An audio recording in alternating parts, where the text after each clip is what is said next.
Hello everyone, this Nilesh. स्वागत करता हूँ आपका super fast classes YouTube channel में।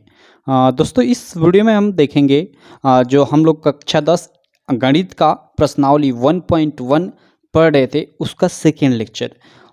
इसमें हम पढ़ेंगे कुछ कॉन्सेप्ट और आपके जो एग्जाम्पल से प्रश्नावली 1.1 से रिलेटेड उनको सॉल्व करेंगे। पिछले लेक्चर में हमने काफ़ी सारा कॉन्सेप्ट देखा था कि जैसे वास्तविक संख्याएं क्या होती है, सम संख्याएं क्या होती है, विषम संख्याएं, परिमेय संख्याएं, अपरिमेय संख्याएं, या फिर काल्पनिक संख्याएं क्या होती है, एलसीएम क्या होता है, एचसीएफ क्या होता है। और हमने फाइनली यूक्लिड डिवीजन एल्गोरिथम है, यानी यूक्लिड विभाजन एल्गोरिथम, उससे हम कैसे एचसीएफ ज्ञात करते हैं पिछले लेक्चर में हम देख चुके हैं। ठीक है, यानी पिछले वीडियो में हमने पार्ट 1 में देख चुका है। तो अगर आप अभी तक उसे नहीं देखे हैं, अगर आप देखना चाहते हैं तो इस वीडियो के डिस्क्रिप्शन में मैं लिंक दे दूंगा, आप वहां जाकर देख सकते हैं, या फिर आप इस वीडियो से भी कंटिन्यू कर सकते हैं। यहाँ भी आपको काफ़ी सारी मतलब जो भी आपके प्रश्नावली 1.1 से रिलेटेड चीज़ है वो सीखने को यहाँ भी मिल जाएंगी। लेकिन आप पिछला लेक्चर देखिएगा, वो काफ़ी इंपॉर्टेंट है कॉन्सेप्ट की दृष्टि से। हमने पिछले लेक्चर में बोला था कि कुछ कॉन्सेप्ट हम मतलब बाकी रह गए हैं, जो अगली वीडियो में 5-10 मिनट के लिए हम डिस्कस करेंगे। तो चलिए वही कुछ कॉन्सेप्ट हम डिस्कस करेंगे। उसके बाद ये आप लोग अपनी बुक देख सकते हैं, ये एनसीईआरटी आपकी बुक है। इसमें आपका देखिए उदाहरण फर्स्ट सेकेंड ऐसे कर 4 उदाहरण हैं। तो हम लोग चारों उदाहरण यानी चारों एग्जाम्पल्स को सॉल्व करेंगे। उसके बाद प्रश्नावली 1.1 पे हम लोग चलेंगे, उससे क्वेश्चन सॉल्व करेंगे। तो चलिए, आपकी जो बुक है पहले मैं इसको थोड़ा साइड में रख लेता हूँ, ठीक है, और कुछ कॉन्सेप्ट है पहले उसको हम लोग डील करते हैं। देखिए यहाँ थोड़ा ध्यान दीजिए, बात एक ध्यान देने वाली है। 1 मिनट, ओके। मैं कुछ चीज़ें लिखता हूँ, जैसे फर्स्ट लिखता हूँ, आप थोड़ा बताइएगा। अगर एक सम संख्या है, क्या है, एक सम संख्या है, इसमें हम दूसरी सम संख्या अगर जोड़ेंगे तो क्या होगा। ठीक है, दूसरा क्या है कि अगर एक विषम संख्या है, ठीक है, अगर उसमें हम एक दूसरी विषम संख्या जोड़ेंगे तो क्या होगा। ठीक है, उसके अलावा तीसरा मेरा क्वेश्चन है कि एक सम संख्या है, उसमें हम अगर एक विषम संख्या जोड़ते हैं तो क्या होता है। देखिए इसका या हम सम में विषम जोड़े या विषम में सम जोड़े, बात एक ही हुआ। तो ये 3 पहले प्रश्न हैं। तो ये प्रश्न ना होकर ये कॉन्सेप्ट है, आपके अभी क्वेश्चन हम लोग पढ़ेंगे आगे चलकर, तो उसमें काम आएगा ये चीज़ें। ठीक है, तो देखिए किसी भी सम संख्या में अगर हम सम संख्या जोड़ते हैं तो क्या होता है। तो पहले थोड़ा इस चीज़ को हम लोग यहाँ मतलब वेरीफाई कर लेते हैं। जैसे 2 हम लोग की क्या है, एक सम संख्या है। सम संख्या वे संख्याएं होती हैं जो 2 से विभाजित हो जाए। तो 2 तो खुद स्वयं से विभाजित हो जाएगी, तो 2 क्या है, सम संख्या। जैसे 2, 4, 6, 8 ये सारी संख्याएं सम संख्या होती हैं। तो जो 2 क्या है, एक सम संख्या है। तो सम संख्या में मान लीजिए कोई दूसरी सम संख्या, जैसे 4 हमने जोड़ दिया तो 4, 2, 6, 6 आ गया। उसी प्रकार 6 ये क्या है, सम संख्या है। उसी प्रकार मान लीजिए फर्स्ट है, सेकंड में कर देता हूँ। सेकंड मान लीजिए कोई दूसरी सम संख्या, जैसे 8 ले लेते हैं। 8 एक सम संख्या है, इसमें कोई दूसरी सम संख्या जैसे 20 ले लेते हैं। 20 क्या है, एक सम संख्या है।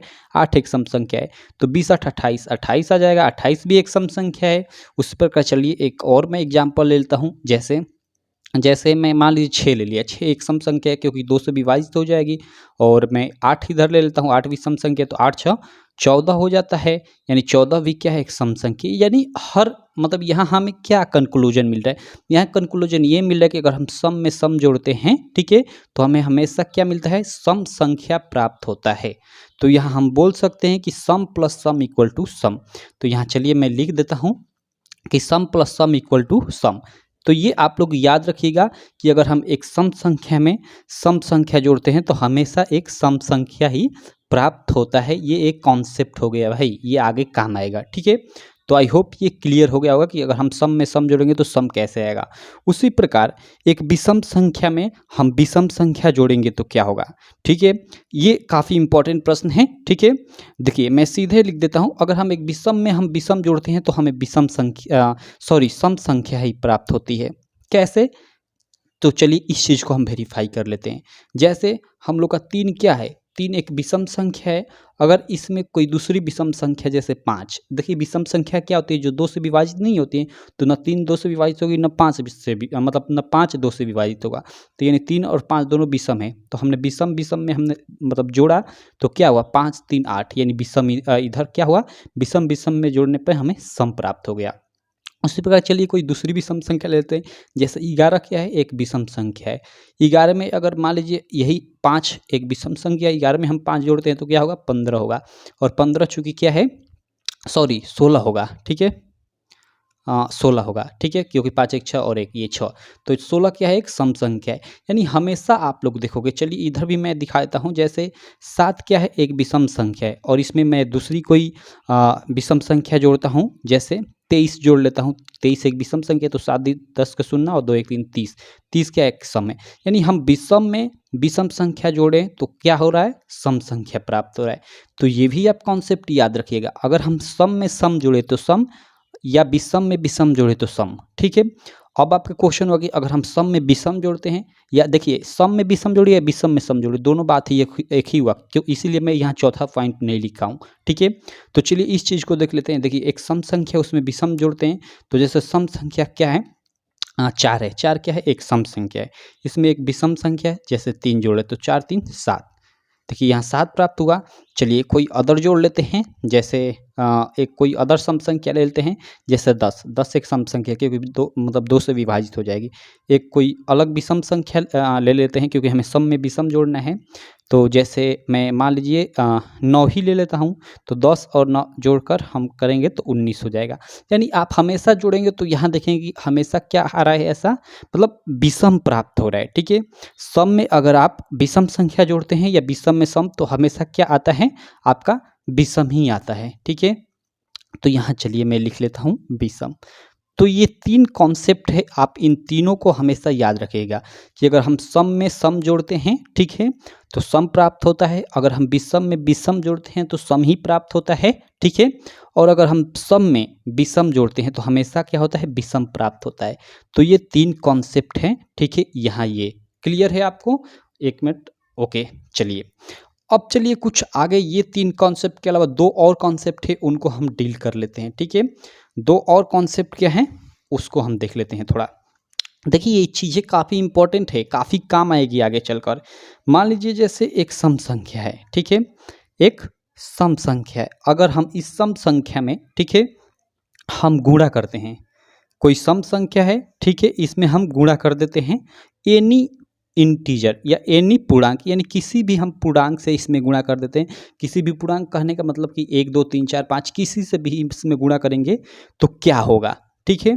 ये काफ़ी इंपॉर्टेंट क्वेश्चन है। जैसे हम कोई भी एक सम संख्या ले ले, जैसे 2 एक सम संख्या, इसमें मैं मान लीजिए किसी भी पूर्णांक जैसे 1 से गुणा कर दिया तो इधर 2 प्राप्त हो गया, या मैं 2 में मान लीजिए 3 से गुणा कर दिया तो ये 6 हो गया इधर। या मान लीजिए मैं कोई दूसरी सम संख्या लेता हूँ, जैसे 2 2 ले रहा हूँ, मान लीजिए 4 ले रहा हूँ, 4 में मैं किसी भी पूर्णांक जैसे 4 से गुणा कर दिया तो 16 प्राप्त हो गया। या मैं 4 में मान लीजिए मैं 5 से गुणा कर दिया तो 5 का 20 प्राप्त हो रहा है। यानी इधर आप देख रहे हैं, इधर हमेशा, और इधर आप देखिए, ये देखिए ये तो सारी सम संख्याएं हैं। और सम संख्या में हम किसी भी पूर्णांक, कोई भी पूर्णांक मतलब 1 2 3 4 कुछ भी हो, सम विषम कुछ भी हो, उसमें हम गुणा कर रहे हैं तो हमेशा इधर सम संख्या ही प्राप्त हो रहा है, ठीक है। यानी हम कोई भी सम संख्या है उसमें किसी भी पूर्णांक यानी सम से या विषम से गुणा करें, हमेशा क्या होता है कि सम संख्या ही प्राप्त होता है। यानी हम इस तरह से लिख सकते हैं कि सम गुणे, ठीक है, सम या विषम। मतलब हम सम किसी सम संख्या में किसी सम या विषम किसी भी संख्या से गुणा करें, हमेशा क्या आता है, सम संख्या ही आता है, ठीक है। तो ये एक कॉन्सेप्ट हो गया, इसको भी आप लोग याद रखिए। ये देखिए काफ़ी इंपॉर्टेंट है, अभी आपकी इस सवाल में आएगा तो तब इसकी आप महत्वता समझोगे, ठीक है। अब चलिए, अब कहोगे कि अगर हम किसी विषम संख्या में किसी भी पूर्णांक से गुणा करते हैं तो क्या होता है, तो इसी चीज़ को मैं थोड़ा आगे ले लेता हूँ, आगे बढ़ा लेता हूँ और हम लोग करते हैं। जैसे एक विषम पूर्णांक हो गया, ठीक है, एक विषम पूर्णांक हो गया, ठीक है, इसमें हम गुणा करते हैं एनी पूर्णांक से, एनी पूर्णांक यानी वो सम भी हो सकता है, एनी इंटीजर। तो क्या होगा, ठीक है। देखिए इसमें 2 कंडीशन आती हैं, इसमें तो एक ही कंडीशन है कि अगर हम सम संख्या में सम या विषम से गुणा करें तो हमेशा सम आता है, ठीक है। लेकिन इसमें अलग है, ठीक है। अगर हम इसमें अगर जो विषम पूर्णांक है इसमें हम गुणा करते हैं, ठीक है, किसी सम पूर्णांक से यानी सम संख्या से, तो हमेशा सम आता है, ठीक है। और अगर हम इस विषम संख्या जो है या विषम पूर्णांक है उसमें गुणा करते हैं किसी विषम पूर्णांक से, ठीक है, तो हमेशा विषम आता है। तो इसमें ये अलग अलग कंडीशन होती है इसमें, और इसमें एक ही कंडीशन होती है। तो ये दोनों कंडीशन आप लोग याद रखिएगा कि अगर हम सम में किसी भी सम या विषम से गुणा करेंगे तो हमेशा सम संख्या ही आएगी, और किसी अगर विषम संख्या में हम सम से गुणा करेंगे तो सम आएगी, या किसी विषम संख्या में अगर हम विषम से गुणा करेंगे तो विषम आएगी। जैसे इसकी जांच कर लेते हैं, जैसे ये वाला है। तो देखिए कोई भी विषम संख्या, जैसे मैं 3 ले लेता हूँ, 3 एक विषम संख्या, इसमें एक सम संख्या से गुणा करते हैं। जैसे 4 एक सम संख्या है, तो देखिए 4 3 12, ये अंत में क्या हुआ 12 एक सम संख्या प्राप्त हुआ। तो ये वाला चीज़ वेरीफाई हो गया। ये एक, चलिए इसका एक और एग्जांपल ले लेते हैं। जैसे 7 क्या है, एक विषम संख्या है, तो विषम और इसमें हमें सम से गुणा करना है। तो सम जैसे 10 एक सम संख्या होती है, ठीक है, तो 10 7 70, और 70 भी क्या होता है, एक सम संख्या। यानी हम विषम में सम से गुणा कर रहे हैं तो अंत में क्या आ रहा है, सम आ रहा है, ठीक है। उसी प्रकार चलिए इस मतलब सेकेंड वाले को वेरीफाई कर लेते हैं, ठीक है। देखिए कोई भी विषम पूर्णांक में हम विषम से गुणा करते हैं तो विषम आता है। जैसे देखिए 3 एक विषम संख्या है, और मान लीजिए इसमें हम 3 से गुणा कर दें, क्योंकि 3 भी विषम है, तो 3 3 के 9, 9 क्या हो गया, विषम हो गया, यानी विषम प्राप्त हो गया अंत में। या चलिए अदर एक और दूसरा कोई मान लीजिए एग्जाम्पल हम ले लेते हैं, ठीक है, 1 मिनट, कोई अदर एग्जाम्पल हम ले लेते हैं। जैसे देखिए जैसे 1 मिनट, देखिए जैसे 7 एक विषम संख्या है, इसमें किसी दूसरी विषम संख्या, जैसे 11 से मैंने गुणा कर दिया क्योंकि 11 भी विषम है, तो 11 7 77, तो 77 क्या है, एक विषम संख्या है। यानी ये वेरीफाई हो गया कि विषम में हम विषम से गुणा करें तो यहाँ हमेशा विषम आ रहा है, और किसी विषम में हम सम से गुणा कर रहे हैं, यानी विषम संख्या में सम संख्या से गुणा करें तो सम आ रहा है, ठीक है। और ये हम लोग का एक ये कॉन्सेप्ट हो गया कि अगर हम सम में सम या विषम किसी से भी गुणा करें हमेशा सम संख्या ही आता है। और ये 3 वाले ऊपर कॉन्सेप्ट, तो आप 3 इन मतलब ये 3 ऊपर और नीचे ये 2, ठीक है, एक ये और एक ये कॉन्सेप्ट, इन मतलब इनको आप याद रखिएगा। इनका स्क्रीनशॉट लेकर आप अपनी मतलब जो नोट्स बनाते हैं उसमें लिख लीजिएगा। ये नोट्स के लिए काफ़ी इम्पोर्टेंट है। ये नोट्स है, एक तरह से आप अपना हैंड रिटन नोट्स खुद बनाइए, वो मतलब आपके एग्जाम में काफ़ी काम आएगा, क्वेश्चन को समझने में भी वही काफ़ी काम आएगा, ठीक है। तो चलिए हम आगे चलते हैं। अब ये कॉन्सेप्ट समझने के बाद हम क्वेश्चन आपका लगाते हैं। इस ये भर गया, इसको मैं साइड में रख लेता हूँ, ठीक है। चलिए हम आप लोग का क्वेश्चन करते हैं। जैसे मैं अभी आपकी बुक निकालता हूँ, इधर मेरे पास ये बुक है आपकी, इसमें सबसे पहले एक्सरसाइज 1.1 देखिए, यहाँ पे ये आपका एक्सरसाइज, मैं इसको भी हटा लेता हूँ, ठीक है। ये देखिए आपका एक्सरसाइज 1.1 है, ठीक है, ये एक्सरसाइज 1.1 है। लेकिन इसको करने से पहले कुछ उदाहरण हैं उनको मैं कर लेता हूँ, ठीक है। कुछ एग्जाम्पल्स है, जैसे ये सेकेंड एग्जाम्पल है, फर्स्ट एग्जाम्पल कहाँ है यार, ये थोड़ा ये बुक मतलब इसकी प्रिंटिंग उल्टी हो गई है, ओके। यहाँ देखिए ये फर्स्ट है क्वेश्चन। क्वेश्चन क्या है, ये आपका पर्सनली 1.1 से पहले ये एग्जाम्पल्स होते हैं ना, तो उसका फर्स्ट क्वेश्चन है। आप अपनी एनसीईआरटी की बुक में देखिएगा क्वेश्चन क्या है, आप लोग देख सकते हैं, ठीक है। इधर नहीं दिया है क्या, ओके, ये क्वेश्चन इधर पीछे दिया है, यहाँ पे वो उसका सॉल्यूशन था, क्योंकि एग्जाम्पल का सॉल्यूशन भी दिया रहता है आपकी बुक में। तो देखिए यहाँ पे क्वेश्चन है, देखिए क्वेश्चन क्या है कि 40 52, ठीक है, और 12 576, यानी 4052 और 12576 का HCF यूक्लिड विभाजन एल्गोरिथम का प्रयोग करके ज्ञात कीजिए। ये आपका फर्स्ट क्वेश्चन है। तो इसको सॉल्व हम कैसे करेंगे, देखिए 40 52 और 12 576 है।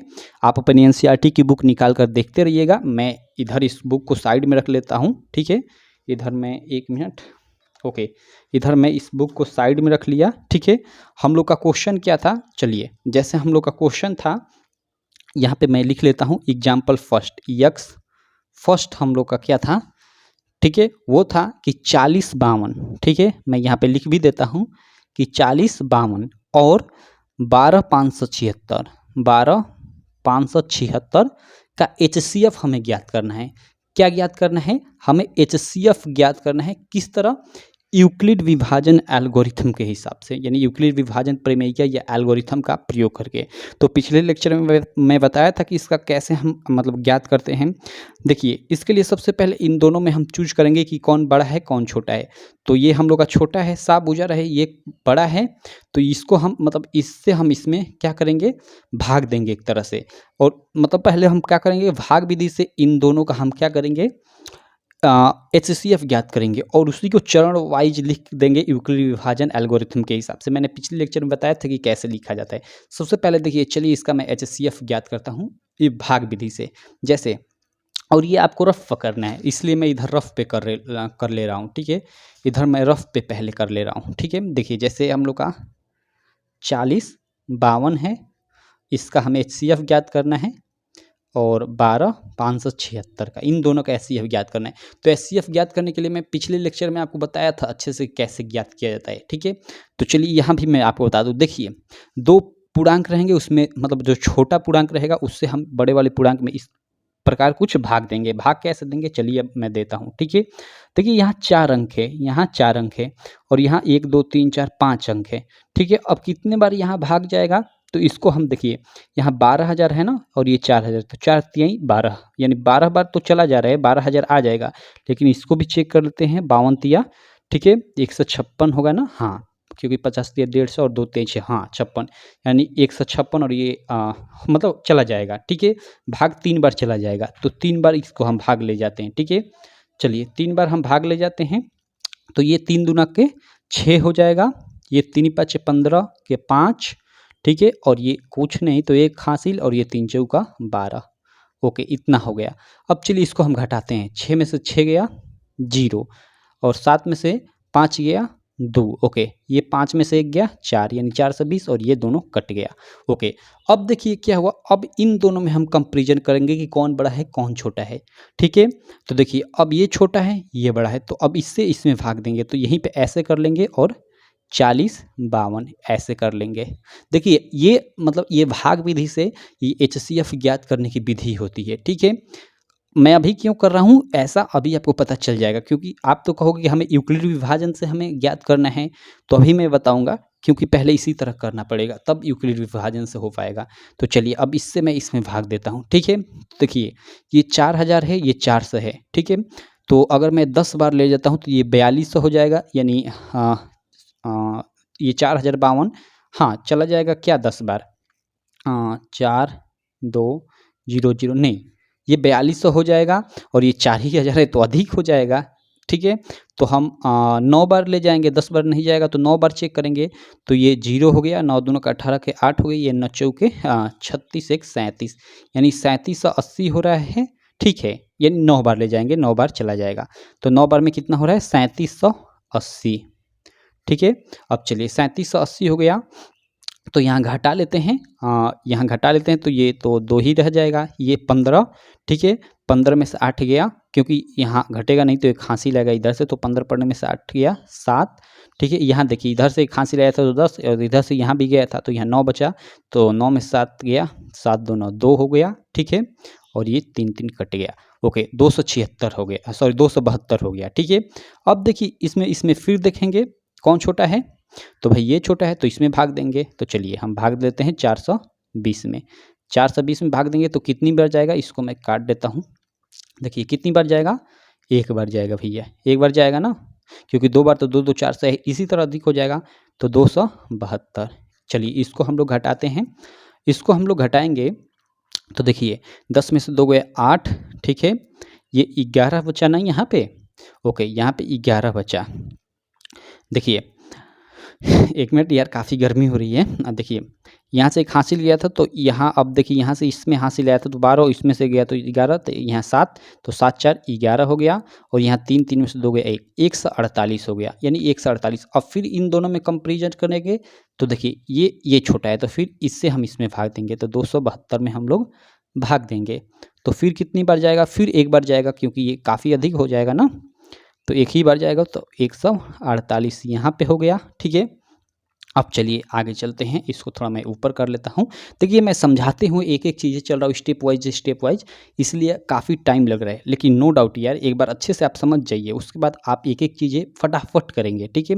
अब चलिए घटाते हैं, 12 में से 8 गया 4, ओके, ये देखिए 7 में से 4 गया 3, 34 हो गया, ये 2 में से 134 हो गया, ओके, सॉरी, ये एक हासिल यहाँ पे गया है ना, तो ये 2 बचा ना, क्योंकि यहाँ देखिए, यहाँ हासिल गया ना 12, 12 में से 8 गया 4, और यहाँ 6 बचा, 6 में से 4 गया 2 बचेगा, तो 124 होगा, ठीक है, ओके। अब चलिए 124 से हम भाग देते हैं 148 में, क्योंकि अब 148 बड़ा है, तो 1 4 8 148 में हम भाग देते हैं। अब देखिए 148 में भाग देंगे तो कितनी बढ़ जाएगा, फिर एक ही बढ़ जाएगा 124। ओके, 8 में से 4 गया 4, यहाँ 4 में से 2 गया, 4 में से 2 गया 2, 24 ये कट गया। ओके 24 हो गया। अब देखिए 24 से हम भाग देते हैं किस में, 124 में, 124 में, तो ये हो गया कितना, कितना बढ़ जाएगा, 5 बार देखते हैं, 5 का 20 का 0, 5 दूना का 10 दोबारा यानी चला जाएगा 5 बार। चलिए 5 बार लेते हैं, 5 20 का 0। ओके, और ये आपका हो जाएगा 5 दूना का 10 2 12 यानी 120। अब फिर घटाएंगे तो ये 4 ये कट गया। ओके, अब 4 से भाग देंगे फिर 24 में, तो 4 छके 24। ओके 6 बार, इस यहाँ मैं कर लेता हूँ, 4 से हम 24 में देंगे तो 4 छके 24 यानी कट गया ये।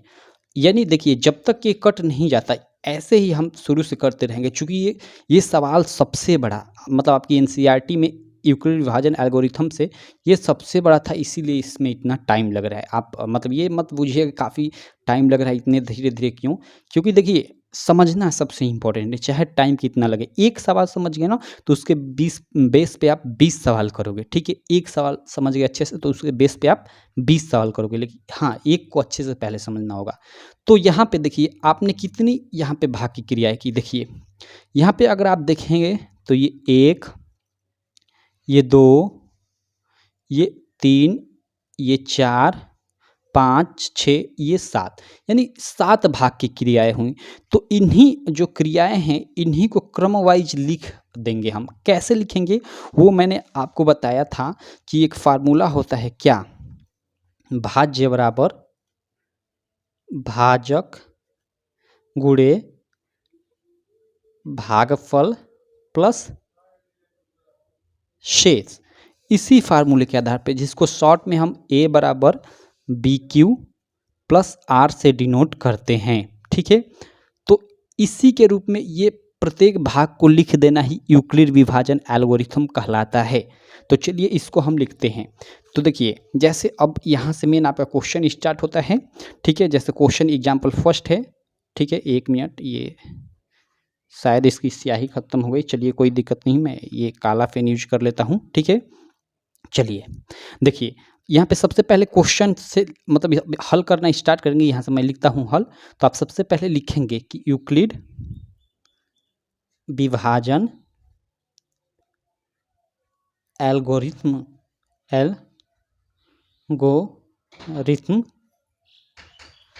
यूक्लिड विभाजन एल्गोरिथम ए बराबर बी क्यू से, ए बराबर बी क्यू प्लस सॉरी ए बराबर बी क्यू प्लस आर, सी नहीं, ए बराबर बी क्यू प्लस आर से, ठीक है। ओके, तो देखिए यहाँ ए बराबर बी क्यू प्लस आर है, जहाँ ए क्या है, ये भाज्य है, भाज्य बराबर ये भाजक गुणे भागफल प्लस ये शेष है, ठीक है। तो इस तरह आप लोग लिख लोगे। उसके बाद जो हमने ये भाग की क्रिया की, देखिए ये जो हमने ये मतलब इस तरह से जो हमने ये निकाला HCF, यहाँ देखिए अंत में ये जो बचा ना, अंत में क्या ये 4 बचा है ना, ये कट गया, अंत में ये जो 4 बचा, तो यही 4 क्या होगा, यही 4 HCF होगा, अंत में जो बच गया ये भाग मतलब ये भाजक, ठीक है। तो देखिए इस प्रकार हमने ये जो इसको किया ना, तो इसमें कितनी भाग किया, इसी को पहले को भाज्य बराबर भाजक गुणे भागफल प्लस शेष को चरण फर्स्ट लिखकर, चरण सेकंड लिखकर, इसको लिख देंगे चरण थर्ड लिखकर, इस तरह मतलब इस सबको लिख देंगे, तो ही क्या हो जाएगा, यूक्लिड विभाजन से क्या हो जाएगा, ज्ञात हो जाएगा HCF। तो चलिए सबको मैं लिख लेता हूँ, ठीक है। जैसे देखिए मैं लिखता हूँ यहाँ से चरण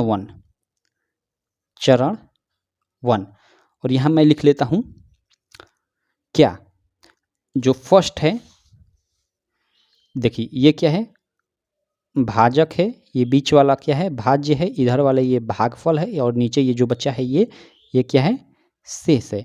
तो मैं इसी को लिख लेता हूँ, भाज्य बराबर यानी 12,576 बराबर भाजक यानी 40 52 गुणे भागफल धन शेष, ठीक है, चरण फर्स्ट में। तो यही यहाँ मैं चरण फर्स्ट में लिख लिया क्या,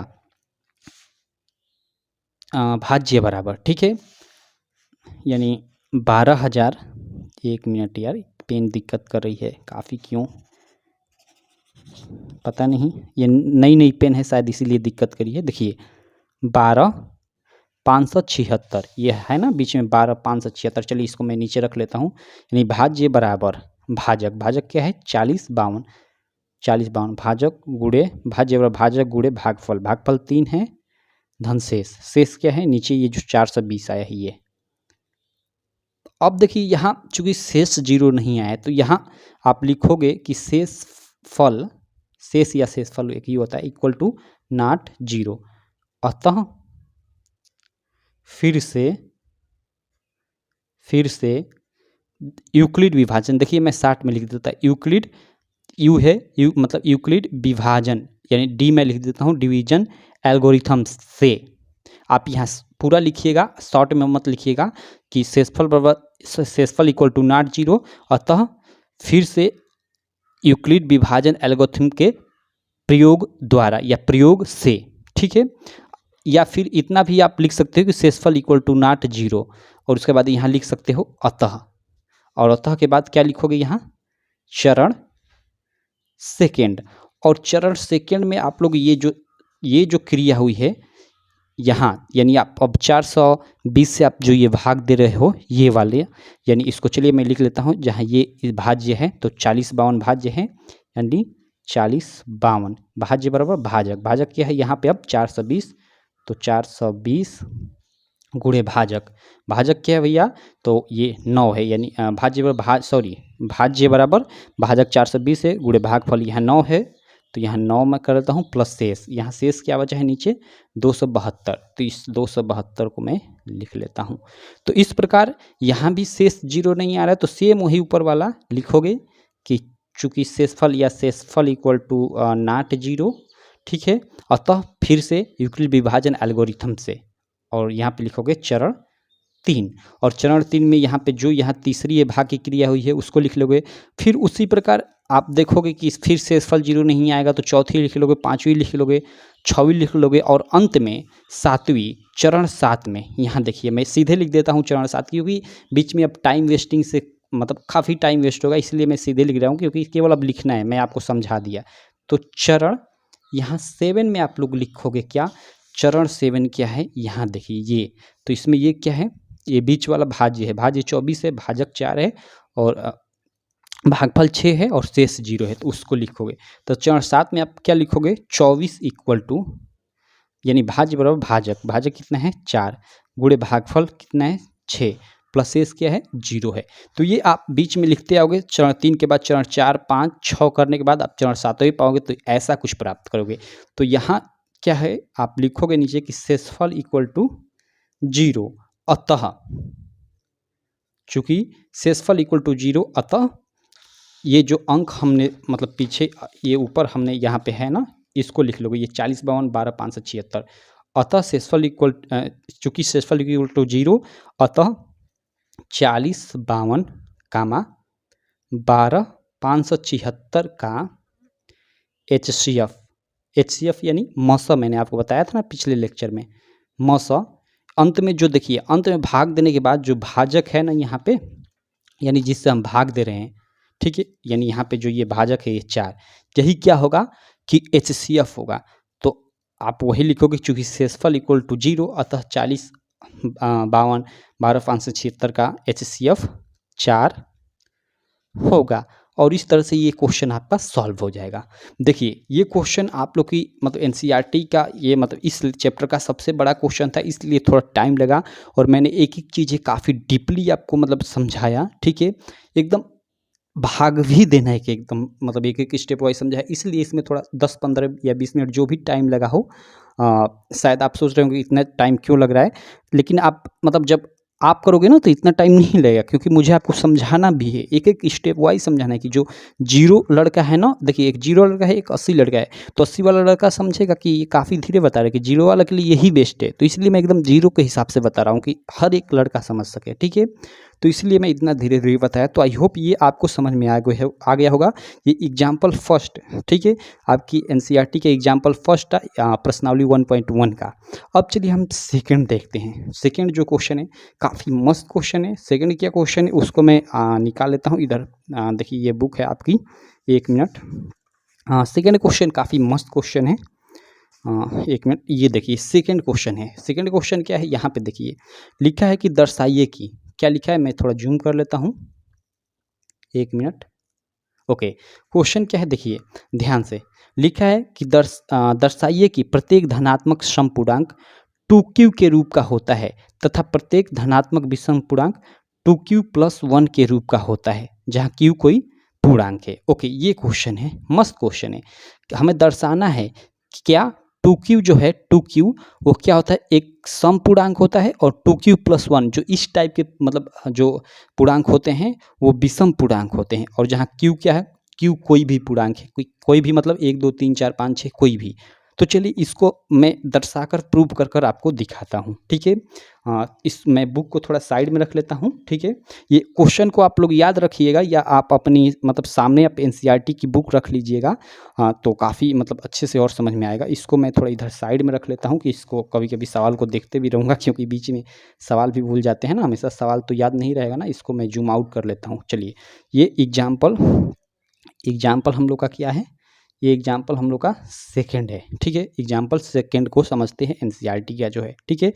हमें दिखाना है कि कोई भी मतलब एक धनात्मक समपूर्णांक है 2q, वो मतलब ये हमें दर्शाना है कि जो 2q है ये क्या है, धनात्मक समपूर्णांक है, धनात्मक समपूर्णांक है, ठीक है।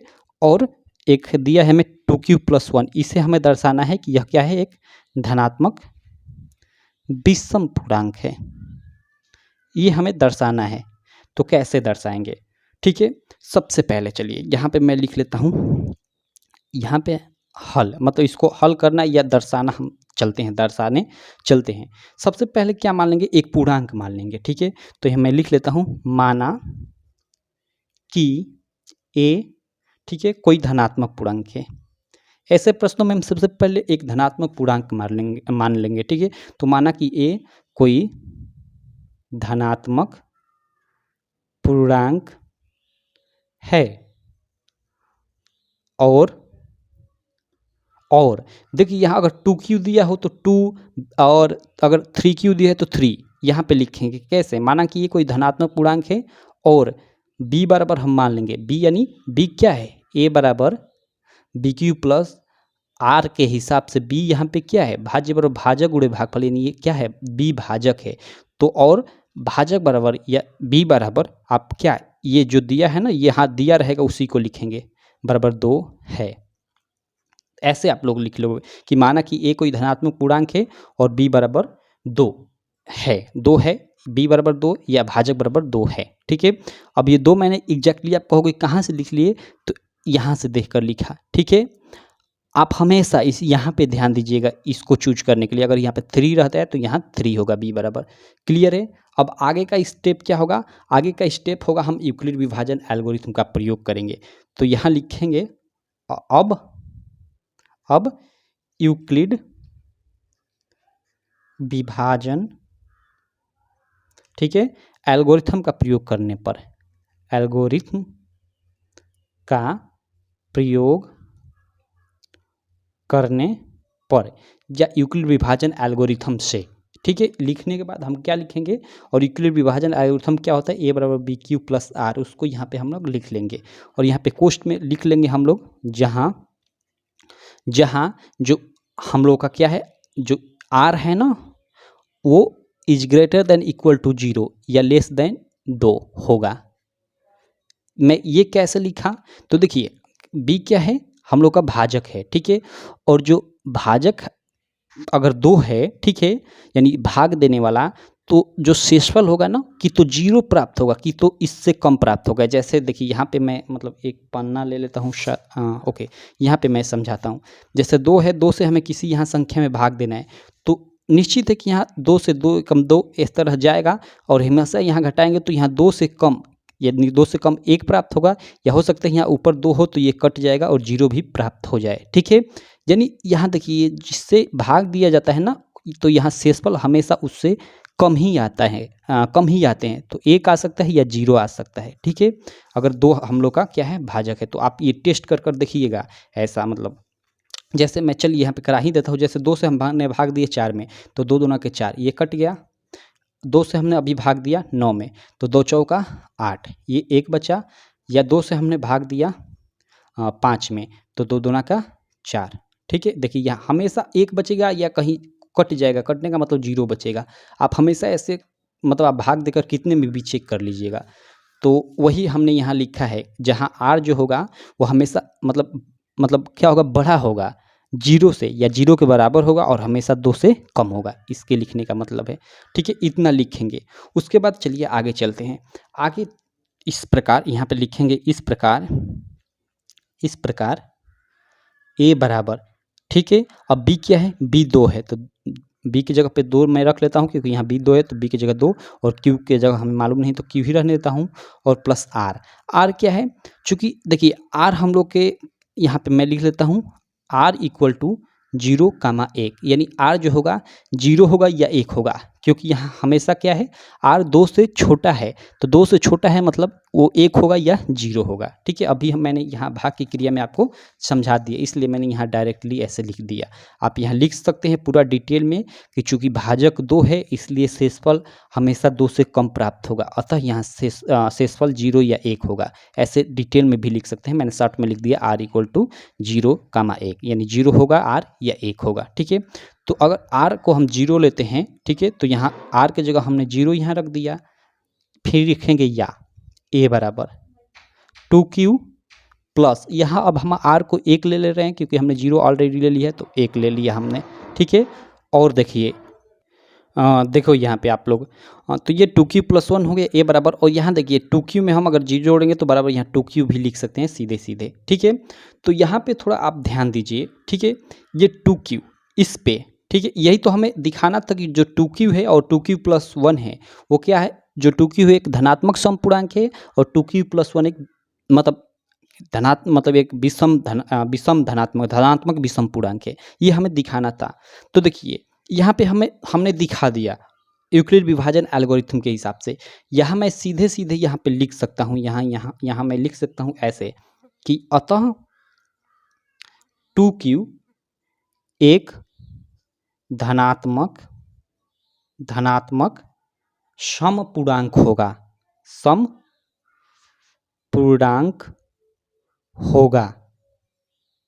धनात्मक समपूर्णांक होगा। अब कैसे होगा ये, इस चीज़ को हम लोग देखते हैं क्यों होगा, उस चीज़ को हम यहाँ लिखेंगे क्योंकि किसी भी सम संख्या में किसी भी, देखिए ये लिखने का आपका अलग अलग तरीका हो सकता है। ठीक है, ऐसा नहीं कि आप सेम टू सेम मेरे मतलब हिसाब से लिखिए। देखिए यहाँ 2q है, ये क्या है, धनात्मक समपूर्णांक है। क्यों है, तो यहाँ उसका स्टेटमेंट यहाँ लिखा जा रहा है। क्यों लिखे, अतः 2q एक धनात्मक समपूर्णांक होगा क्योंकि किसी भी सम संख्या में किसी भी पूर्णांक से गुणा करने पर सम संख्या प्राप्त होती है। ये स्टेटमेंट बिल्कुल राइट है। ये जो मैंने स्टेटमेंट अभी लिखा कि किसी भी सम संख्या में हम किसी भी पूर्णांक से गुणा करते हैं तो सम संख्या प्राप्त होता है, ये स्टेटमेंट बिल्कुल राइट है। हमने शुरू में देखा भी था, इसकी हम जांच भी कर लेते हैं। जैसे देखिए यहाँ 2 है और q है। ठीक है, तो q कोई भी पूर्णांक है, ये हमने अभी क्वेश्चन में देखा, जहाँ q एक धनात्मक पूर्णांक है, मतलब कोई भी एक पूर्णांक है, और ये 2 है। तो देखिए 2q, और q क्या है, पूर्णांक है। पूर्णांक कहने का 1 2 3 4 कुछ भी हो सकता है। तो देखिए 2 में आप गुणा करेंगे 1 से तो 2 ही होगा, या 2 में आप गुणा करेंगे 2 से 2 ही होगा, सॉरी 2 दूना के 4 होगा। 2 में आप गुणा करेंगे कोई भी एक पूर्णांक यहाँ पे ले लीजिए, जैसे 20 ले लिए, 20 से आप गुणा करेंगे तो 20 दूना के 40 होगा। हमेशा यहाँ देखेंगे क्या होगा कि सम संख्याएं प्राप्त होंगी। तो वही मैंने यहाँ पे उसी चीज़ को एक्सप्लेन कर दिया है।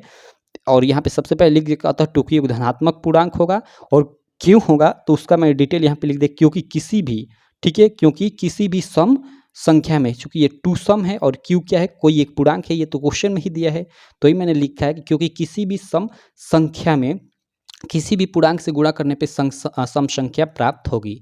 आगे लिखेंगे इसलिए 2q क्या है, एक धनात्मक मतलब सम पूर्णांक है। ठीक है, आगे लिख देंगे कि इसलिए 2q एक धनात्मक समपूर्णांक है। ओके, इसका स्टेटमेंट राइट हो गया, इसको हमने प्रूफ कर दिया। अब सेम इसी प्रकार इसको चलिए प्रूफ करते हैं। लिखेंगे यहाँ पे आगे, आप लिखेंगे 1 मिनट आगे, आप लिखेंगे क्या, आगे यहाँ पे लिखेंगे कि चूंकि 2q एक धनात्मक, यहाँ धन मैं लिख देता हूँ सीधे, आप धनात्मक लिखिएगा हिंदी में, समपूर्णांक है। ठीक है, क्योंकि क्या है, धनात्मक समपूर्णांक है, ये हमने पहले ही ये ऊपर प्रूव कर दिया है। ठीक है, इसलिए 2q + 1 एक धनात्मक विषम पूर्णांक होगा, विषम पूर्णांक होगा। ऐसा क्यों? अगर 2q हम लोग का धनात्मक समपूर्णांक है तो 2q + 1 एक धनात्मक विषम पूर्णांक क्यों होगा भाई? इसलिए होगा क्योंकि देखिए 2q क्या है, एक धनात्मक मतलब समपूर्णांक है, हमने पहले ही मतलब ऊपर प्रूव कर दिया है। और देखिए किसी भी धनात्मक समपूर्णांक में अगर आप एक जोड़ते हैं तो क्या होता है, जैसे हम लोग जैसे क्या है 20 एक धनात्मक समपूर्णांक है और इसमें हम जब एक जोड़ेंगे तो 21 प्राप्त होगा। 21 एक विषम पूर्णांक है भाई, और कैसा विषम पूर्णांक, तो धनात्मक तो है ही। कोई भी आप समपूर्णांक लीजिए, जैसे आप 30 ले लीजिए, 30 ले लीजिए, इसमें एक जोड़िए तो 31 हो गया। 31 का एक विषम पूर्णांक है। तो वही यहाँ पे, उसीलिए यहाँ पे वही स्टेटमेंट हमने लिखा है कि इसलिए 2q + 1 एक विषम, ठीक है, धनात्मक विषम पूर्णांक होगा। और आगे अगर स्टेटमेंट और देना चाहते हैं तो आप लिख दीजिएगा, क्योंकि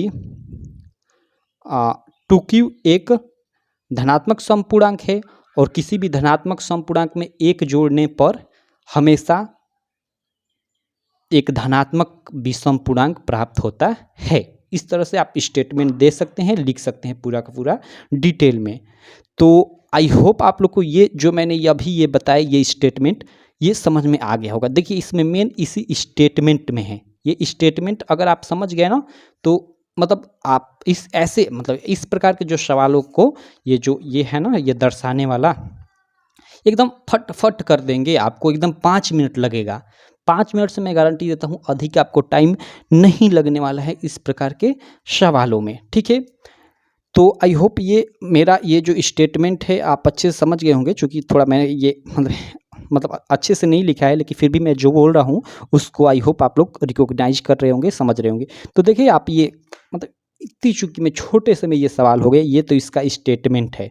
ठीक है, तो इस प्रकार ऐसे मतलब आप प्रश्नों को सॉल्व कर सकते हैं, हल कर सकते हैं। तो ये तो आप लोग का सेकंड हो गया, सेकंड प्रश्न हो गया। अब थर्ड प्रश्न देखिए, ये थर्ड प्रश्न है कि दर्शाइए कि एक धनात्मक विषम पूर्णांक 4q + 1 या 4q + 3 यानी 4q + 3 के रूप का है, जहाँ q एक पूर्णांक है। q एक पूर्णांक है, कैसा भी पूर्णांक हो सकता है, q 1 2 3 4 5 6 कोई भी हो सकता है। तो सेम देखिए यहाँ पे क्या करना है कि देखिए यहाँ देख रहे हैं q के पास ये 4q मतलब क्या, भाज्य बराबर भाजक गुणे भागफल प्लस ये शेष के रूप का है। ठीक है, यानी यहाँ अब ये 4 क्या है, भाजक है, यानी भाग देने वाले, इसे भाग देंगे। तो अगर हम 4 से किसी संख्या में भाग देते हैं तो ये चांस है कि शेष क्या बचेगा, कि तो 3 बचेगा, कि तो 2 बचेगा, कि तो 1 बचेगा, कि तो 0 बचेगा। बचेगा कि नहीं बचेगा, बिल्कुल बचेगा। तो इस चीज़ को हम लोग कैसे करेंगे, तो चलिए इस चीज़ को भी, इस क्वेश्चन को भी मैं कर लेता हूँ। हालांकि इस क्वेश्चन को आप अगर इस क्वेश्चन को आप अच्छे से समझ गए हैं ना, तो इस क्वेश्चन को भी आप लोग कर लोगे।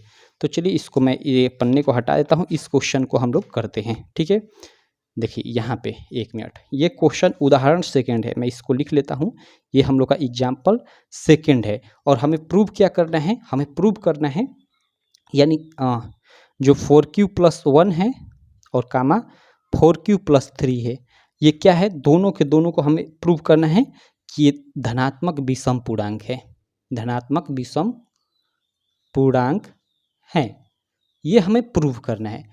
अब इसको कैसे प्रूव करेंगे, यहाँ पे एक बार मैं और क्वेश्चन आपको दिखा देता हूँ। यहाँ पे देखिए क्वेश्चन है, दर्शाना है या वही प्रूव करना है, दर्शाइए कि एक धनात्मक विषम पूर्णांक 4q + 1 या 4q + 3 के रूप का होता है, जहाँ q एक पूर्णांक है। ठीक है, चलिए इसको भी सेम उसी तरह करते हैं हल। इसको मैं लिख लेता हूँ यहाँ पे, 1 मिनट, यहाँ पे हम लिखेंगे हल।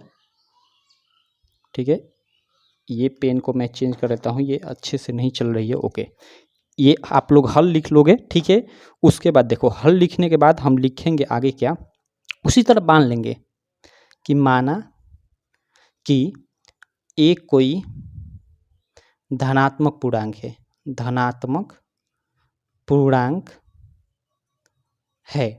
अब आप यहाँ पे आप ये भी क्वेश्चन कि ये आप क्यों मान रहे हो, क्योंकि हमें a बराबर बी क्यू प्लस आर से ही तो सारी चीज़ें सॉल्व करना है, तो इसलिए यहाँ a मान रहा हूँ, ठीक है। तो माना कि ये कोई धनात्मक पूर्णांक है जहाँ b बराबर, अब b बराबर यहाँ क्या लिखेंगे, देखिए मैंने बताया था कि ये जो q के ये पास होता है यानी जो भाजक होता है 4 है, ये आप लोग मान लेंगे, ठीक है। उसके बाद आप लिखेंगे यहाँ कि यूक्लिड विभाजन एल्गोरिथम से, तब देखिए यहाँ पे लिख लीजिएगा आप, यूक्लिड विभाजन एल्गोरिथम से आप लोग लिख लेना। और उसके बाद क्या लिखेंगे, यूक्लिड विभाजन एल्गोरिथम लिख लेने पर a बराबर बी क्यू प्लस आर, और क्वेश्चन में लिख लेंगे जहाँ जो r होगा ना वो ग्रेटर देन या इक्वल टू 0 होगा, यानी r का मान 0 से बड़ा या उसके बराबर होगा और हमेशा छोटा होगा किससे, 4 से, क्योंकि यहाँ भाजक 4 है ना। तो अतः यहाँ लिखेंगे अतः a बराबर b के जगह पे क्या है 4 है, तो 4 को रख लेते हैं और ये q का q ही रहने देते हैं प्लस r। अब देखिए r के जगह हम लोग क्या रखेंगे, देखिए यहाँ r इक्वल टू क्या होगा, 0 होगा या तो 1 होगा या तो 2 होगा या तो 3 होगा। इन्हीं चारों में से अगर भाजक हम लोग का 4 है तो इन्हीं तीनों में से 100% चांस है कि कोई ना कोई होगा। तो सबको एक एक बार लिख लेते हैं, पहले हम 0 लिखेंगे, फिर या कर a बराबर 4q प्लस 1 कर लेंगे, ठीक है। देखो यार बीच बीच में डिस्टर्ब हो जा रहा हूँ, घर के भी लोग हैं वो भी डिस्टर्ब कर रहे हैं, चलिए कोई दिक्कत नहीं, ठीक है। देखिए a बराबर 4q प्लस 1, फिर या कर लिख देंगे a बराबर 4q प्लस, अब 2 ले लेते हैं, 2 से अगर कहीं बचे तो इस प्रकार का पूर्णांक आएगा, या a बराबर क्या हो सकता है, ये भी हो सकता है 4q प्लस 3, ठीक है। लेकिन हमें प्रूव क्या करना है, ठीक है, यहाँ ऊपर देखिए हमें प्रूव करना है 4q प्लस 1 और 4q प्लस 3, यानी 4q प्लस 1 और 4q प्लस 3, ये नीचे वाला ये कि ये दोनों क्या है, धनात्मक विषम पूर्णांक है, ये हमें प्रूव करना है, ठीक है। तो इन्हीं दोनों को हम केवल कंसीडर करेंगे, इन सब को छोड़ देंगे, इन दोनों को हम छोड़ देंगे, इनसे कोई मतलब नहीं है, क्योंकि हमें क्वेश्चन में इन्हीं दोनों को हमें दर्शाने को दिया है कि ये मतलब धनात्मक विषम पूर्णांक है, ठीक है। तो चलिए अब इनको हम, यहाँ तक हो गया। अब इनका स्टेटमेंट हम दे लेते हैं, ऐसे भी आपको मालूम चल जाएगा कि ये बराबर 4q प्लस 1 है, यानी 4 क्या है, एक धनात्मक पूर्णांक है, और धनात्मक पूर्णांक में q क्या है, कोई भी पूर्णांक है, ये क्वेश्चन में दिया था जहाँ q कोई पूर्णांक है, तो किसी भी पूर्णांक में, जैसे एक मिनट, जैसे देखिए यहाँ 4q प्लस 1 है ना, जहाँ q कोई भी पूर्णांक है, तो ये 4 क्या है, सम संख्या है एक, और इसमें किसी भी पूर्णांक जैसे 1 से 2 से 3 से 4 से किसी भी पूर्णांक से आप गुणा कर लीजिए। जैसे 4 से इस 1 में गुणा करते हैं तो 4 एकम 4 हो गया, 2 से गुणा करते हैं तो 8 हो गया, 3 से गुणा करते हैं तो 12 हो गया, 4 से फिर गुणा करते हैं तो 16 हो गया, और उसके बाद प्लस 1 है, यानी इनमें 1 आप जोड़ते हो, ठीक है। इनमें क्या करते हो आप, 1 जोड़ते हो, ठीक है, आप 1 जोड़ते हो, तो 1 जोड़ने के बाद देखिए 4 1 5, 8 1 9, 12 1 13, 16 1 17, हमेशा क्या आएगा, एक विषम पूर्णांक आएगा, ठीक है। देखिए यहाँ आ रहा है ना, ये सारी विषम है। उसी प्रकार यहाँ देखिए 4q प्लस 3 है, ठीक है, इसको भी हमें दर्शाना है, क्या है, a बराबर 4q प्लस 3 है, ठीक है। जहाँ ये 4q एक सम संख्या है और q क्या है, जहाँ कोई भी पूर्णांक है, कोई भी पूर्णांक मतलब 1 2 3 4 कुछ भी हो सकता है, आगे 12 13 25 कुछ भी हो सकता है, ठीक है।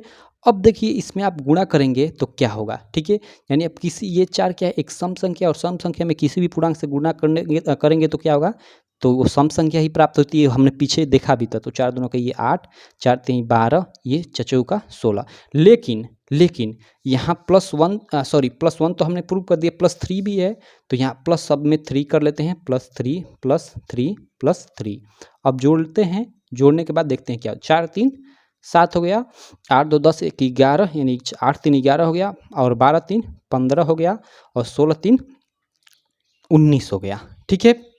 यानी यहाँ देखिए ये विषम, ये विषम, ये विषम, ये विषम, यानी ये भी विषम दे रहा है, यानी यहाँ से ये जो पूर्णांक आ रहा है ये भी विषम, और यहाँ से भी ये a बराबर यहाँ जो पूर्णांक आ रहा है ये भी विषम, यानी हमने यहाँ ये प्रूव कर दिया कि ये दोनों क्या है, विषम है। लेकिन इसी स्टेटमेंट को यहाँ पे हमको लिखना पड़ता है, तो स्टेटमेंट क्या लिखेंगे, वो मैं आपको बताता हूँ, ठीक है। स्टेटमेंट देखिए, यहाँ पे सीधे सीधे लिखेंगे, मैं लिख देता हूँ, अतः धनात्मक विषम पूर्णांक, या सीधे लिखेंगे अतः 4q+1 तथा 4q+3 धनात्मक, यहाँ आप धनात्मक लिखिएगा पूरा, विषम पूर्णांक होंगे। क्यों होंगे? तो उसका स्टेटमेंट देते हैं, क्योंकि किसी सम संख्या में, सम संख्या क्यों लिखा? क्योंकि यहाँ 4 सम संख्या है, तो किसी सम संख्या में किसी पूर्णांक से गुणा करके उस समय, यहाँ 1 या 3 भी लिख सकते हैं, क्योंकि यहाँ 1 जोड़ा जा रहा है या 3 जोड़ा जा रहा है, लेकिन 1 भी विषम के अंतर्गत आता है, ठीक है। इसको विषम संख्या ही मानते हैं, लेकिन चूंकि इसको छोड़ते हैं, आप सीधे यहाँ ऐसे लिखो, क्योंकि किसी भी सम संख्या में किसी पूर्णांक से गुणा करके उसमें 1 या 3 जोड़ने पर, या ऐसे लिख सकते हैं कि विषम संख्या जोड़ने पर, ये 1 या 3 की जगह लिख सकते हैं कि विषम संख्या जोड़ने पर, विषम संख्या, क्योंकि ये 3 और 1 विषम ही के अंतर्गत आती हैं, जोड़ने पर हमेशा विषम संख्या ही प्राप्त होगा। इसलिए ये क्या 4q+1 तथा 4q+3 धनात्मक विषम पूर्णांक होंगे। धनात्मक कहने का मतलब ये पॉजिटिव है, निगेटिव थोड़े हैं, ठीक है। तो ये आप ऐसा स्टेटमेंट नीचे लिख दोगे, ठीक है। तो आई होप ये जो क्वेश्चन है ना, ये भी आपको एकदम 100% एकदम अच्छे से क्लियर हो गया होगा, ठीक है। चलिए अब हम अगला क्वेश्चन कर लेते हैं, आगे का क्वेश्चन करते हैं। अगला इसमें क्वेश्चन क्या है भाई?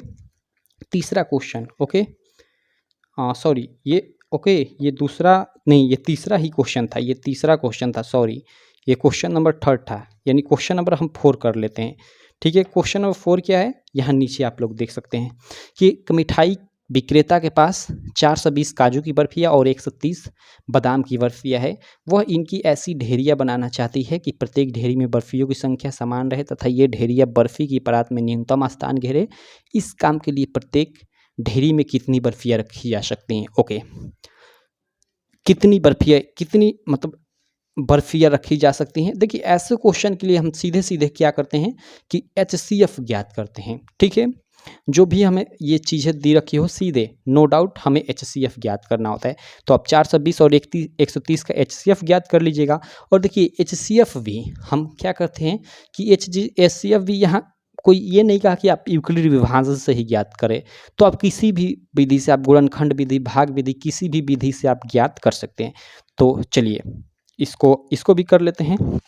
यहाँ सीधे सीधे हम लिखेंगे, यहाँ क्वेश्चन नंबर 4, ये क्वेश्चन नंबर 4 है। और एक बार मैं और क्वेश्चन को पढ़ लेता हूँ।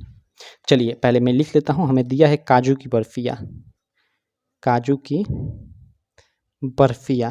की हमें बर्फियाँ कितना दिया है? 420 दिया है। और बादाम की बर्फियाँ हमें दिया है 130। हमें क्या करना है कि इनकी ढेरी बनाना है। ढेरी कहने का मतलब ऐसे मान लीजिए एक ढेरी बन गया, ऐसे एक ढेरी बन गया, ऐसे एक ढेरी बन, जैसे मैं आपको यहाँ बताता हूँ। देखिए जैसे ये मान लीजिए 3 परात हैं, ठीक है, 1 2, ये 3 परात हैं, ठीक है। और हमें मान लीजिए ढेरी मतलब समझ, जैसे उनको गुच्छे में जैसे बांधना है, ऐसे गुच्छों में, और ये प्रत्येक गुच्छा मान लीजिए बराबर है। तो देखिए इसी को हम ढेरी कहेंगे। तो यहाँ बोल क्या रहा है कि एक मिठाई विक्रेता के पास 420 काजू की बर्फियाँ और 130 बादाम की बर्फियाँ हैं। वह इनकी ऐसी ढेरियाँ बनाना चाहता है कि प्रत्येक ढेरी में बर्फियों की संख्या समान रहे। ओके, अगर ये ढेरी बनाना चाहता है तो इसमें मान लीजिए बर्फियों की संख्या समान रहे, इसमें अगर 20 है तो इसमें भी 20 रहे, इसमें भी 20 रहे। ओके, ऐसी ढेरियाँ चाहती है, ठीक है, कि प्रत्येक ढेरी में बर्फियों की संख्या समान रहे तथा ये ढेरियाँ बर्फी की परात में न्यूनतम स्थान घेरे। इस काम के लिए प्रत्येक ढेरी में कितनी बर्फियाँ रखी जा सकती हैं? ओके, अब देखिए यहाँ मान लीजिए कोई भी एक परात है, उसमें ये मतलब ढेरियाँ रखी जाएंगी और ये न्यूनतम स्थान घेरे। इसके लिए क्या करेंगे हम? देखिए ध्यान दीजिए, इसके लिए हम 420 और 100 जो ये 30 है ना, इसका HCF ज्ञात करेंगे। क्यों ज्ञात करेंगे? जिससे प्रत्येक ढेरी में रखी जा सकने वाली जो बर्फियों की संख्या होगी ना, वो अधिकतम प्राप्त होगी। देखिए, अगर ठीक है इसका हम HCF ज्ञात करते हैं, तो HCF क्या होता है? अधिक से अधिक संख्या एक प्राप्त होती है। ठीक है, जो इन दोनों को विभाजित कर दे तो यहाँ कुछ प्राप्त होगा, लेकिन इन दोनों से कम ही प्राप्त होगा। ठीक है, अब यहाँ अधिक से अधिक प्राप्त होने का मतलब कि एक ढेरी में मान लीजिए हम जितना अधिक रख ले, ठीक है, मान लीजिए ये ढेरी है, इसमें हम केवल 2 ही रखें तो क्या फ़ायदा? तो हम अधिक से अधिक जितना आ जाए यहाँ पे उसको यहाँ पे रखेंगे, इसलिए इनका HCF ज्ञात करेंगे। और कह रहा है कि परात को कम घेरे। देखिए, अगर अधिक से अधिक आ जाए, जैसे 3 ढेरियाँ हैं, तो अगर यहाँ हम 3 रखते हैं तो परात को अधिक घेरा, यानी अगर ढेरियों की भी संख्या कम चाहिए, अगर ढेरियों की कम संख्या चाहिए तो ऑटोमेटिकली ये मतलब एक में हम बर्फ़ी अधिक रखेंगे तभी तो ढेरी की संख्या कम होगी। मान लीजिए हमारे पास मतलब कुल मिलाकर हमें 20 बर्फियाँ हैं, ठीक है। अब 20 बर्फियों में इसमें हमने 2 रख दिया, इसमें 2 रख दिया, इसमें 2 रख दिया, तो और ढेरियों की आवश्यकता होगी। लेकिन मान लीजिए 10 इसमें हमने रख दिया, 10 इसमें रख दिया, तो 2 ही ढेरी की आवश्यकता होगी। और जितनी कम ढेरियाँ होंगी उतनी ही इस परात में कम स्थान घेरेंगी। जैसे यहाँ पे देख 3 ढेरियाँ तो अधिक स्थान घेरी, अगर केवल 2 ही ढेरियाँ हुई तो कम स्थान घेरेंगी। तो इसका मतलब क्या कि हमें एक ऐसी ढेरी बनानी पड़ेगी जिसमें मतलब अधिक से अधिक क्या आए, अधिक से अधिक बर्फियाँ आएँ। और अधिक से अधिक के लिए हम HCF ज्ञात करते हैं, मैंने आपको ये पिछले लेक्चर में बताया था। तो इसीलिए 420 और 130 का हम लोग क्या ज्ञात करेंगे? HCF ज्ञात करेंगे भैया। अब HCF कैसे ज्ञात करेंगे? चलिए उस चीज़ को हम लोग ज्ञात कर लेते हैं, भाग विधि से ही ज्ञात कर लेते हैं, क्योंकि यहाँ कोई पार्टिकुलर विधि नहीं क्या है। तो 130 से हम भाग देंगे 420 में, तो यहाँ लिखे ये स्टेटमेंट आप लोग लिख दीजिएगा जो अभी मैंने बताया, या नहीं लिखेंगे भी सीधे आप मतलब इसका भाग विधि से मतलब हल लिखकर और ऐसे मतलब निकाल देंगे ना, तो भी कोई गलत नहीं होगा। मैंने तो स्टेटमेंट एकदम मतलब प्रूव भी इस क्वेश्चन को करवा दिया, ठीक है। आप ऐसे लिख भी सकते हो कि 420 और 130 का HCF ज्ञात करने मतलब ज्ञात करने पर एक ढेरी में अधिक से अधिक बर्फियाँ आएंगी, इससे ढेरियों की संख्या कम होगी, जिसके कारण वो परात में कम स्थान घेरेंगी। और उसके बाद आप ये कर ले, ये वाली क्रिया करिएगा। ये क्रिया क्या होगी? जैसे 130 से ये कितनी बार अब जाएगा, आप भाग दीजिए। अब 130 से इसमें भाग देंगे तो ये 1 मिनट, ओके चलिए इसको हम भाग देते हैं। तो देखिए यहाँ मैं 1 0 से 1 0 काट दे, 13 3 39 से 13 4 52, 4 बार अधिक हो जाएगा, 3 बार जाएगा, 3 बार जाएगा तो 13 3 39 ये हो गया, और ये 0 का 0 यानी कितना हो गया हम लोग का? 3 से 90। ये 0 से 0, ये 12 में से 9 गया 3, ठीक है। ये हम लोग का 3 हो गया यहाँ पे, और ये 3 3 कट गया। अब देखिए 30, यहाँ 130 अब भाग देंगे। ये तो आप ज्ञात करना HCF जान ही गए होंगे, तो 30 से हम ज्ञात करेंगे तो कितना बच जाएगा? इसको देख लेते हैं। 3 36 18 अधिक हो जाएगा, 4 बार जाएगा, 4 3 12, ओके 4 बार जाएगा, 4 3 12 तो 120 हो जाएगा। ये 0, ये 1, ये कट गया। अब 10 से हम इसमें जाएगा भाग, तो ये 10 3 30, ये कट गया। तो यहाँ लिख देंगे, अंत में ये 10 आ रहा है, यानी HCF 10 हुआ 130 और 420 का, तो 10 हुआ, यानी एक ढेरी में हम अधिक से अधिक कितनी बर्फी रखेंगे? 10 रखेंगे। तो ही यहाँ पे हम लिख देंगे कि अतः एक ढेरी में अधिक से अधिक 10 बर्फियाँ रखेंगे। अब आप लोग कहोगे कि 10 से अधिक नहीं रख सकते, तो ऐसा भी नहीं है, 10 से अधिक भी नहीं रख सकते, प्रॉब्लम होगी, ठीक है। प्रॉब्लम क्या होगी वो छोड़िए, हाँ उस पे हम नहीं जाते हैं। अधिक से अधिक हम 10 मतलब 10 बर्फ़ी एक ढेरी में रखेंगे, ठीक है। और बस यहाँ वही लिख देंगे, और उसके बाद आगे अगर फिर से स्टेटमेंट देना चाहते हैं तो दे सकते हैं कि मतलब एक ढेरी में 10 बर्फियाँ रखेंगे, इससे क्या होगा कि ढेरियों की संख्या कम प्राप्त होंगी, इसलिए वो क्या होंगी कि परात में कम स्थान घेरेंगी। यहाँ आप बस स्टेटमेंट ये लिख देंगे, बस ये क्वेश्चन हो गया। हालांकि मैं इस क्वेश्चन को काफ़ी डीप लेते चला गया, इतने डीप की कोई बात नहीं है। आप सीधे सीधे 130 और 420 का ये HCF ज्ञात कर लेंगे, और यहाँ पे लिख देंगे कि अतः मतलब ढेरियों की संख्या 10 होगी, बस ऐसे लिख देंगे और आंसर लिख देंगे, बस हो गया काम ख़त्म इस क्वेश्चन का।